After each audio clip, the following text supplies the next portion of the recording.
How to fix MySQL Shutdown Unexpectedly XAMPP error. Hello guys, this is Atticus and welcome back to Click Command.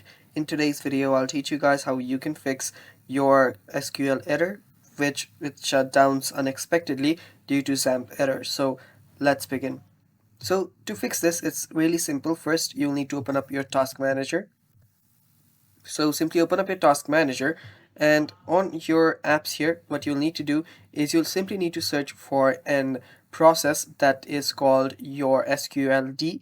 So search for SQLD. It's not currently in mine since I don't have the error, but it should be somewhere around here. It's called MySQLD, and yeah, it's this one right here. Simply right click on it and tap on end task. So MySQLD, this is the one right here. Tap on it and end task here, and after you end this task here, you'll need to open up your XAMPP. So open this up, and under your MySQL, simply tap on start. After you tap on start, your problem should get fixed, and yeah, that's how you do it. Thanks for watching, stay tuned for more, and bye bye.